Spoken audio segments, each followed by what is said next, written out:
Hello everyone, आपका स्वागत है हमारे channel medical study bye Prince पर। आज की इस वीडियो में बेसिकली हम डिस्कस करेंगे बहुत ही इंपॉर्टेंट टॉपिक के बारे में जिसका नाम है लुकोरिया। तो चलिए शुरू करते हैं। तो सबसे पहले अब हम यहाँ डिस्कस करेंगे कि आखिर ये लुकोरिया होता क्या है, what is leucorrhoea. So basically अगर normal vaginal discharge excessive amount में हो तो इसी को हम क्या बोलते हैं, लुकोरिया बोलते हैं। सो लुकोरिया की डेफिनेशन क्या होगी। So leucorrhoea is strictly defined as an excessive normal vaginal discharge. अब आखिर ये नॉर्मल वजाइनल डिस्चार्ज होता कैसा है। सो ये वाइट होता है, वाटरी होता है, नॉन ऑर्डरस होता है और इसका जो पीएच होता है वो अराउंड 4 होता है और ये पीएच मेंटेन कौन करता है, लैक्टोबैसिलाई, जिसका नाम है टूडरले बेसिलाई। अब जानते हैं कि आखिर इस डिस्चार्ज के पास क्या क्या क्वालिटीज होनी चाहिए या कि क्या क्या क्राइटेरिया फॉलो करना चाहिए कि हम इसे लुकोरिया का नाम देंगे। तो आइए एक एक करके इस क्राइटेरिया को भी जान लेते हैं। तो इसका जो पहला क्राइटेरिया है वो तो इसके डेफिनेशन से आता है। डेफिनेशन क्या थी, एक्सेसिव नॉर्मल वजाइनल डिस्चार्ज। तो पहला क्राइटेरिया तो यही हो गया कि एक्सेसिव सिक्रीशन एविडेंट होना चाहिए। अब ये जो एक्सेसिव सिक्रीशन है इसकी वजह से क्या देखने को मिलेगा, जो वल्वल रीजन है वहां पर परसिस्टेंटली मॉइस्चनेस रहेगी, मॉइस्चर रहेगा, वो एरिया वेट रहेगा, है ना। इसके अलावा और क्या देखने को मिल सकता है, ऑन ड्राइंग येलोइश या ब्राउनिश कलर की स्टेनिंग भी देखने को मिल सकती है अंडर गारमेंट्स में। दूसरा क्या हो सकता है, दूसरा क्राइटेरिया क्या होना चाहिए, वो नॉन पॉरुलेंट होना चाहिए और नॉन ऑफेंसिव होना चाहिए। नॉन पॉरुलेंट मींस उसमें कोई पस वगैरह नहीं होना चाहिए और नॉन ऑफेंसिव का मतलब क्या है कि कोई ऑफेंसिव ऑर्डर नहीं होगी। तीसरा क्या है, वो नॉन इरिटेंट होना चाहिए। मींस जो डिस्चार्ज है वो इरिटेशन कॉज नहीं करेगा म्यूकस मेम्ब्रेन में, मींस वो कोई इचिंग वगैरह कॉज नहीं करना चाहिए और नेवर कॉज प्रूराइटिस। ठीक है, तो अगर ये तीनों क्राइटेरिया या ये तीनों क्वालिटीज डिस्चार्ज के पास प्रेजेंट है तो हम इसे लुकोरिया का नाम दे सकते हैं। सो एक और बार अगर मैं आपको रिवाइज कराऊं तो पहला क्राइटेरिया क्या है, एविडेंट जो सिक्रीशन है, एक्सेसिव सिक्रीशन एविडेंट होना चाहिए।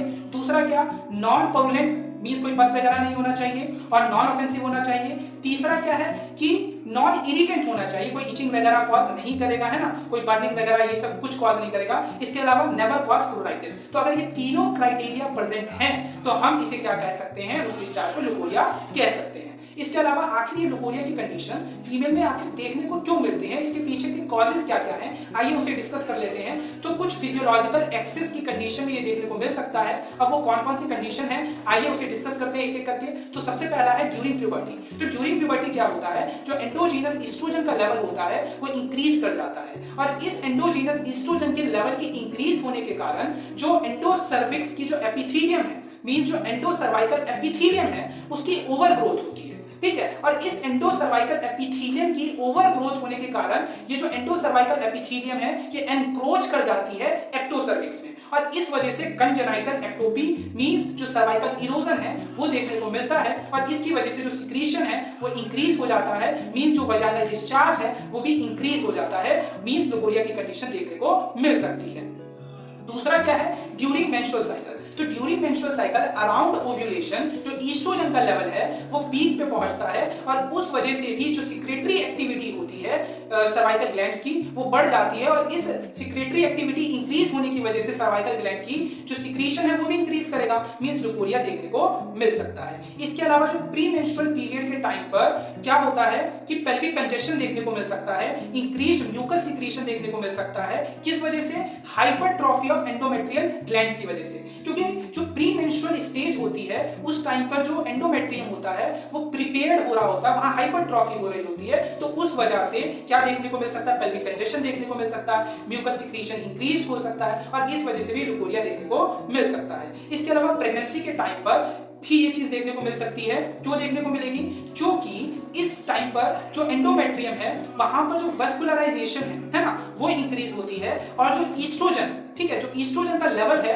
वो भी इंक्रीज रहता है, जिसे हम हाइपर ईस्ट्रेनिज्म भी कहते हैं। और आपको अभी मैंने बताया ही है कि जो ईस्ट्रोजन का लेवल है अगर वो बढ़ा हुआ होगा तो वो क्या कॉज करेगा, वो लुकोरिया कॉज करेगा। तो ये भी एक कारण है। इसके अलावा ड्यूरिंग सेक्सुअल एक्साइटमेंट भी लुकोरिया की कंडीशन देखने को मिल सकती है, क्योंकि जो बार्थुलिंग ग्लैंड्स होते हैं वो एक्टिव हो जाते हैं और वहां से अबंडेंट सिक्रीशन होता है और डिस्चार्ज एक्सेसिव अमाउंट में हो सकता है, मींस जो लुकोरिया की कंडीशन है देखने को मिल सकती है।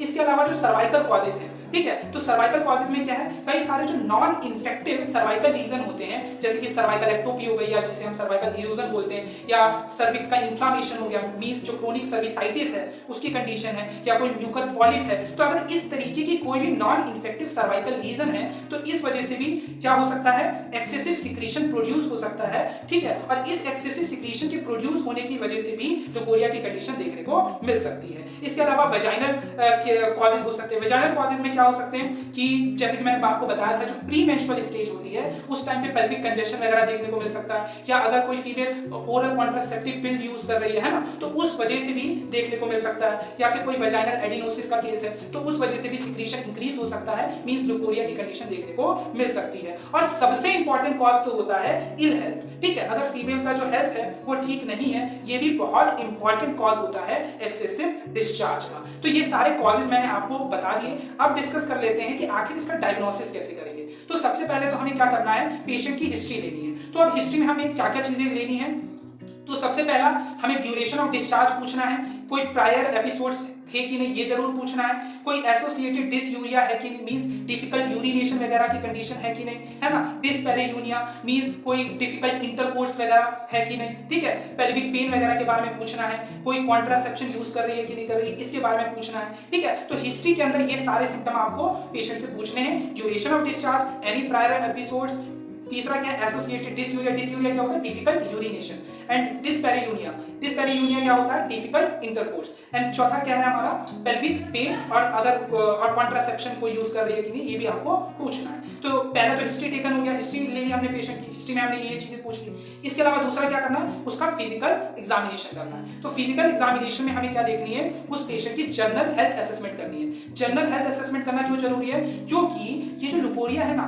ये लो इकोनॉमिकल स्टेटस की वजह से भी देखने को मिल सकता है, क्योंकि फीमेल को अगर प्रॉपर न्यूट्रिशन या फिर माल न्यूट्रिशन, प्रॉपर न्यूट्रिशन नहीं मिल रहा है तो उस वजह से भी लुकोरिया की कंडीशन फीमेल में देखने को मिल सकती है। तो उसका जनरल हेल्थ असेसमेंट करना भी जरूरी होता है। इसके अलावा एब्डोमिनल एग्जामिनेशन करते हैं कि कोई मास या टेंडरनेस है कि नहीं, है ना, इंस्पेक्शन करना पड़ेगा वल्वा का फॉर द डिस्चार्ज, और या फिर कोई अल्सर वगैरह है कि नहीं। इसके अलावा स्पेकुलम एग्जामिनेशन करेंगे to detect the pathology in the cervix and vagina. इसके अलावा बायमैनुअल एग्जामिनेशन करेंगे फॉर फॉरेन बॉडी, है ना, या एडनेक्सर टेंडरनेस और मास है कि नहीं, है ना। इसके अलावा इन्वेस्टिगेशन में हम पैप स्मीयर या फिर पीसीआर वगैरह भी करा सकते हैं, है ना, फॉर पैथोजन को आइडेंटिफाई करने के लिए। इसके अलावा अगर हम अब इसकी ट्रीटमेंट की बात करें तो पहला तो क्या है कि हमें पेशेंट की जो हेल्थ है, जो जनरल हेल्थ है उसे इंप्रूव करना पड़ेगा। कि मैंने अभी आपको थोड़ी देर पहले बताया कि ये जो लुकोरिया की कंडीशन है माल न्यूट्रिशन की वजह से भी देखने को मिल सकती है। तो सबसे पहला तो हमारा क्या होता है कि हमें पेशेंट की जो जनरल हेल्थ है उसको इंप्रूव करना है। दूसरा क्या है, जो सर्वाइकल फैक्टर भी होते हैं कई सारे, जैसे कि अगर सर्वाइकल एक्टोपी है ना,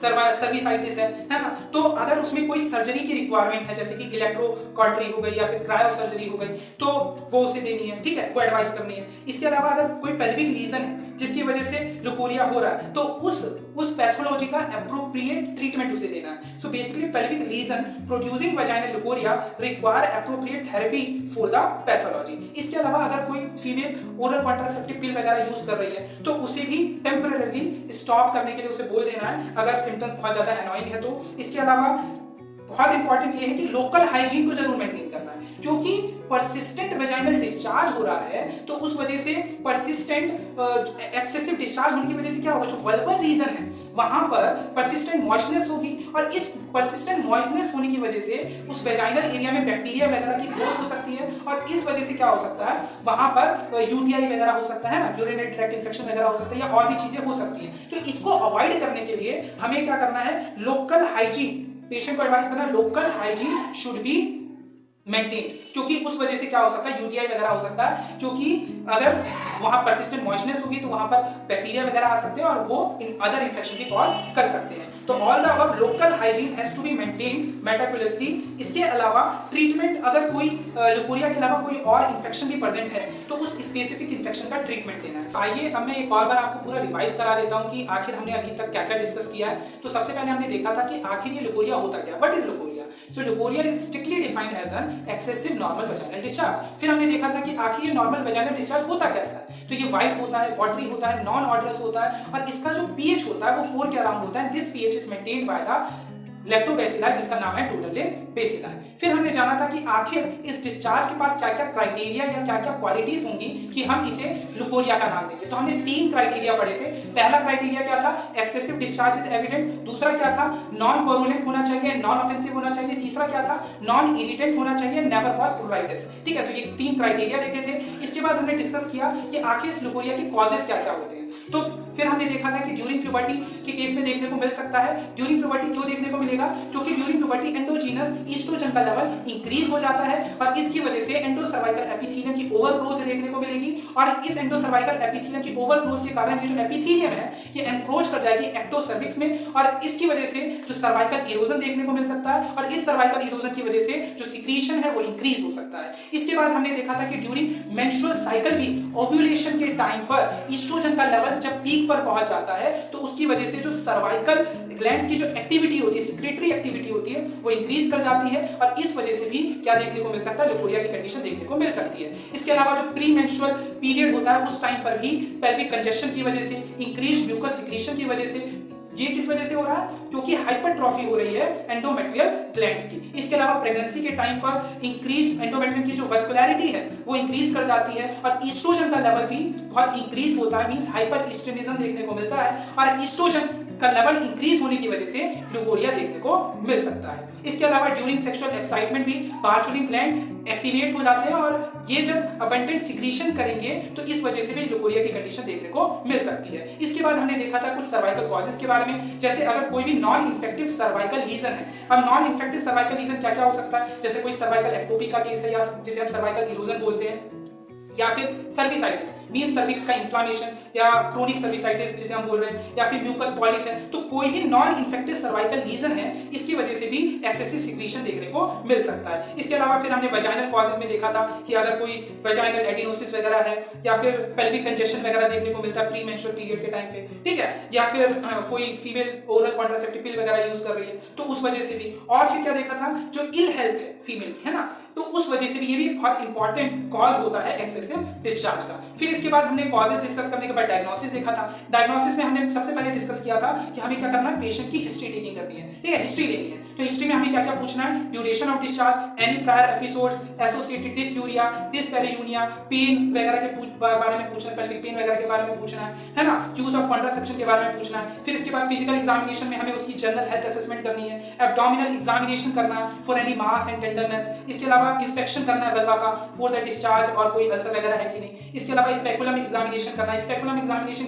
किस लिए करना है, to detect pathology in the cervix and vagina. तो पैथोलॉजी को डिटेक्ट करने के लिए सर्विक्स और वजाइना में स्पेकुलम एग्जामिनेशन करना है। इसके अलावा बाय मैनुअल एग्जामिनेशन करना है to detect any foreign body adnexal mass वगैरह है कि नहीं, है ना, एडेनेक्सल टेंडरनेस, है ना, इस चीज को आइडेंटिफाई करने के लिए बाय मैनुअल एग्जामिनेशन करना है। फिर इन्वेस्टिगेशन में पैप स्मीयर करवा सकते हैं, पीसीआर वगैरह करा सकते हैं टू आइडेंटिफाई पैथोजन। फिर इसके बाद हमने ट्रीटमेंट देखा था एट द एंड कि हमें जनरल हेल्थ इंप्रूव करनी है। अगर कोई सर्वाइकल फैक्टर्स प्रेजेंट है जिसमें सर्जरी की रिक्वायरमेंट है, जैसे इलेक्ट्रोकॉर्टरी, क्रायोसर्जरी, इन सब की रिक्वायरमेंट है तो वो एडवाइस करनी है। इसके अलावा अगर कोई पेल्विक रीजन है जो प्रोड्यूस कर रहा है वजाइनल लुकोरिया तो उसका एप्रोप्रिएट ट्रीटमेंट देना है पैथोलॉजी के अकॉर्डिंग पेशेंट को। इसके अलावा जो ओरल कॉन्ट्रासेप्टिव पिल यूजर्स हैं उनको स्टॉप करने के लिए बोलना है पिल को temporary if the symptom is very much annoying. So pill user may have to stop pill temporary if the symptom is very much annoying. इसके अलावा above all local hygiene maintain करनी है, क्योंकि एक्सेसिव वजाइनल डिस्चार्ज हो रहा है तो वहां पर परसिस्टेंट वल्वल रीजन में परसिस्टेंट मॉइस्चनेस की वजह से जो बैक्टीरिया की ओवरग्रोथ हो सकती है वहां पर और भी कॉम्प्लिकेशन जैसे यूटीआई वगैरह हो सकता है। तो इस चीज को अवॉइड करने के लिए हमें क्या करना है, local hygiene has to be maintain. इसके अलावा अगर लुकोरिया के अलावा कोई और इन्फेक्शन भी है तो उसका ट्रीटमेंट देना है, treatment for the specific infection. तो इसी के साथ ये जो हमने पूरा जो लुकोरिया है ना कंप्लीट कर दिया है, मैंने आपको रिवाइज भी करा दिया है। तो इसी के साथ ये जो हमारी वीडियो थी कंप्लीट हुई। आई होप आपको हमारी ये वीडियो अच्छी लगी होगी। अगर आपको हमारी ये वीडियो अच्छी लगी तो हमारी वीडियो को लाइक करें, हमारे चैनल को सब्सक्राइब करें। तो मिलते हैं ऐसी एक नई वीडियो के साथ, तब तक खुश रहें, मस्त रहें, जय हिंद।